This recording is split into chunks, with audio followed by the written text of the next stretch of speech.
چیرې یو اتومي بم د بحر په تله کې منفجر شي نو څه رامنځته کیږي؟ ډېر خلک وایي که چیرې د ماریانا په کنده کې چې د بحر په تله کې موجوده ده اتومي بم منفجر شي نو ټوله نړۍ به له منځه یوسي.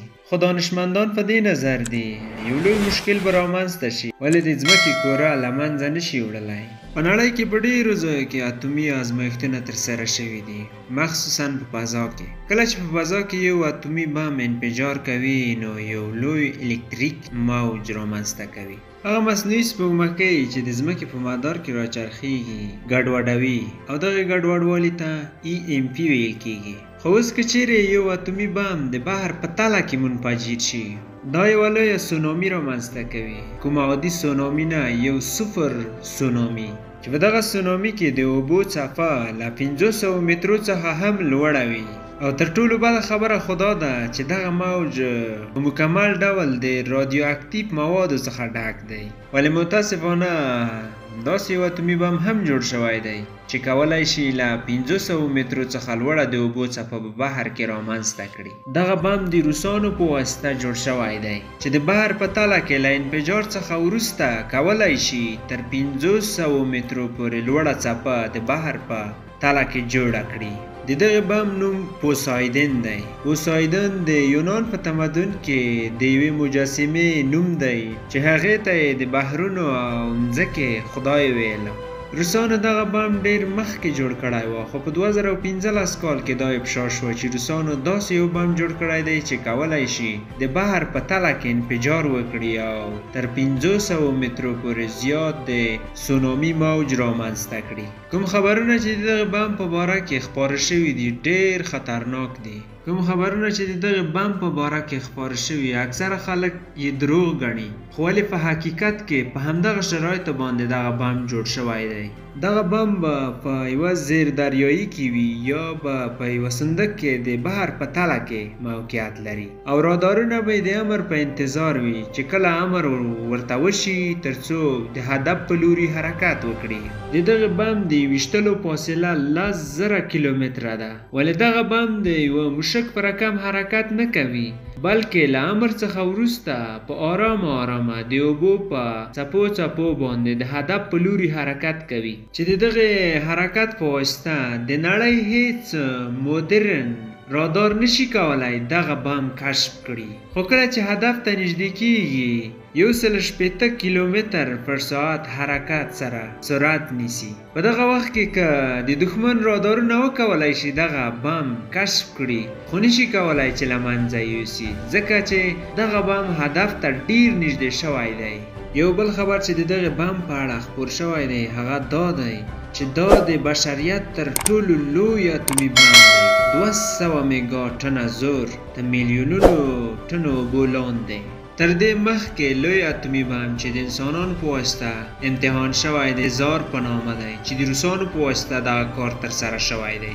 د تزار بم له ازمایښت څخه وروسته په 55 کیلومترۍ کې هیڅ ساختمان جوړ پاتې نشو. په 100 کیلومترۍ کې اکثره حیوانات او نباتات تر 3 درجې پورې وسوځول. کله چې دغه بم ازمایښت شو په 900 کیلومترۍ کې ټولې شیشې له منځه یوړې.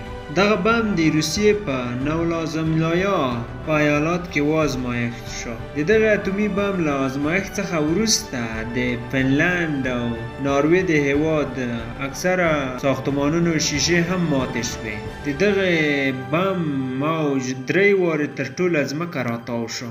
د دغه بم زور ته متوجه شوی تازه دغه بم 50 میگا ټنه و. باید 4 دانې د تزار بمونه منفجر شي چې پوسایدن ته ورسیږي، یعنی پوسایدن 200 میگا ټنه زور لري. که چیرې د پوسایدن بم د بحر په تله کې منفجر شي نو 500 متره د بحر څپه رامنځته کیږي. کله چې د هند سونامي رامنځته شوه نو په میلیونونو کسانو ته یې خساره واړوله. که چیرې د هند د سونامي په اړه معلومات غواړئ نو زموږ یوټیوب چینل ته ورشئ او هلته یې ویډیو موجوده ده.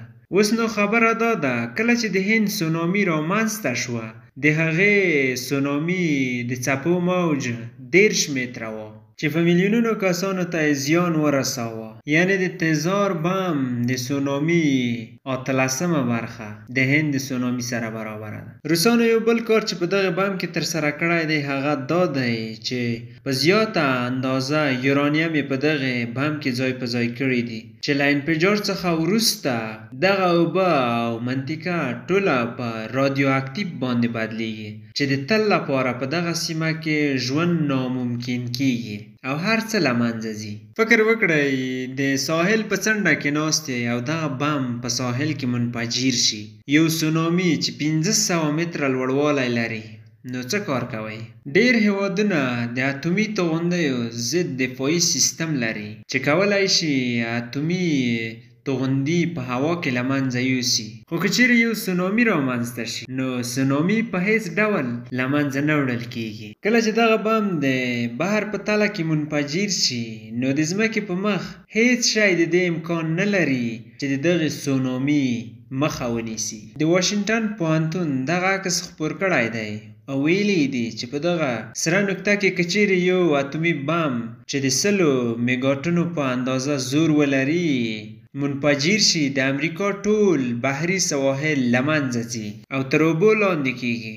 د نیویارک ښار په مکمل ډول له منځه ځي او هیڅ ساختمان نه پاتې کیږي. د تعجب خبره خو دا ده چې دا د پوسایدن نیمایي دی. که چیرې د پوسایدن په اندازه یو انفجار په دغه نقطه کې رامنځته شي نو نیمه امریکا له منځه ځي. د پوسایدن د سونامي موج د نیویارک د ښار له ټولو ساختمانونو څخه لوړ دی چې د دغه بم په انفجار سره به د نیویارک د ښار ټول ساختمانونه له منځه لاړ شي او د سونامي د بیرته راګرځېدو په وخت کې به هغه ځایونه ټول په رادیو اکتیو موادو باندې ککړ شي چې د ژوند کولو امکان اصلاً صفر دی. روسیې د 10 پوسایدن بمونو باندې کار شروع کړی دی چې 15 دانې په ولادیمیرسکو کې دي او نیمایي نور یې په شمالي منجمد بحر په تله کې موجود دي. روسانو د دښمن د آخرینی جواب لپاره دغه بمونه جوړ کړي دي. موږ هیلهمند یو چې دغه بمونه هیڅ کله د ځمکې پر مخ باندې استعمال نشي، که نه نو د ځمکې کوره به نیمسوزه شي او د تل لپاره به له منځه لاړه شي. د دغه بم له انفجار څخه وروسته ښه خلک هغه دي چې د بم په انفجار کې له منځه لاړ شي او کوم خلک چې پاتې کیږي نو په تدریجي ډول له مرګ سره مخامخ کیږي.